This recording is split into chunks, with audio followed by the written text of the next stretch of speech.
बहुत सारे लोगों का सवाल होता है कि हमने एनुमरेशन फॉर्म जो है वो ऑनलाइन कर दिया है, लेकिन मेरा सही हुआ है या गलत हुआ है ये कैसे पता चलेगा।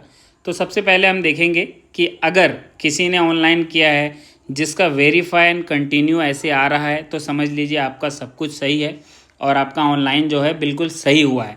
लेकिन अगर किसी का ऐसे आ रहा है कि मान लीजिए व्यू एनोमली आ रहा है, ठीक है, तो व्यू एनोमली जिसका आ रहा है उसका या तो कोई डिटेल्स में गलती है या फिर किसी के बाप के नाम से ज़्यादा मैपिंग कर दिया गया है, मतलब 5 या 6 से ज़्यादा अगर किसी के बाप के नाम से फॉर्म भरे हैं आप लोग तो उसका इस तरह का पॉपअप आएगा, व्यू एनोमली आ जाएगा। तो उसका क्या होगा कि नोटिस आ जाएगा। तो ये चीज़ जिसका आ रहा है उसका पक्का है ये नोटिस आएगा। या फिर एक दो रीज़न और है इसका, किसी का डेट ऑफ बर्थ, दो कैंडिडेट का एक ही घर में डीओबी जो है डेट ऑफ बर्थ सेम है, तो उसका भी ये व्यू एनोमली आ रहा है, ऐसा हमने देखा है। तो अगर ऐसा आता है तो आपको बाद में जो है लिस्ट आने के बाद नोटिस आएगा। तो अगर आपका नोटिस आता है तो आपको 12 डॉक्यूमेंट्स में से किन्हीं एक डॉक्यूमेंट्स को सबमिट करना होगा। वो 12 डॉक्यूमेंट्स में पासपोर्ट हो जाएगा, आवासीय, जाति, फिर जा कर के आपको कोई क्वालिफ़िकेशन का सर्टिफिकेट सबमिट करना पड़ेगा।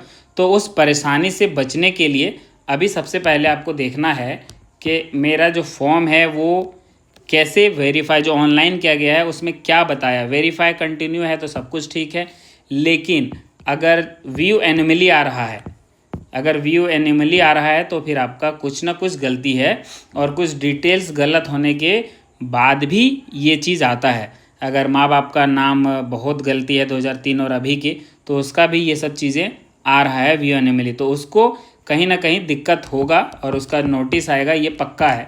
तो आप अपने जब फॉर्म ऑनलाइन कराने जाएं तो अपने बीएलओ के मोबाइल स्क्रीन पे देखें व्यू एनोमली आ रहा है या फिर वेरीफाई एंड कंटिन्यू। अगर वेरीफाई एंड कंटिन्यू आ रहा है तो सब कुछ ठीक है, लेकिन अगर व्यू एनोमली आ रहा है तो फिर कुछ गलती है और फिर आपको नोटिस आएगा। लेकिन एक चांस है, अगर आपका गलती आया है, आपने नहीं देखा है, तो आप अपने बीएलओ से कांटेक्ट करेंगे तो अभी ये एडिटेड हो जाएगा।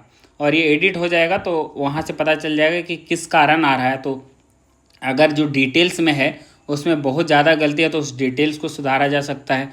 और आपने अपने माँ बाप का नाम गलत भर दिया है या फिर डेट ऑफ बर्थ जो है वो गलत डाल दिया है, या फिर आप अपने बाप के नाम से 5 से ज़्यादा किसी का मैपिंग कर दिया है, तो उसका भी ये चीज़ एडिट हो सकता है। अभी बीएलओ के पास 29 तारीख से पहले ये करा सकते हैं तो करा लेना, नहीं तो फिर आपको नोटिस आएगा। और नोटिस आएगा तो फिर आपको 12 डॉक्यूमेंट्स में से किसी एक डॉक्यूमेंट्स को सबमिट करना पड़ेगा, फिर जा कर के आपके वोटर लिस्ट में करेक्शन भी हो सकता है। ठीक है, हो जाएगा आराम से।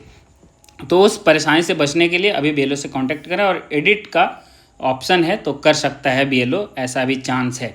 तो इस वीडियो को शेयर कर दीजिएगा। और आपने अगर अपना ऑनलाइन फॉर्म करा लिया है तो आपका क्या आया था, अगर आपने देखा है तो कमेंट बॉक्स में लिखिएगा। अगर व्यू एंड कंटिन्यू आया है तो सब कुछ ठीक है, लेकिन अगर व्यू एनोमली आया है तो फिर कुछ ना कुछ गलती और फिर आपका नोटिस आएगा।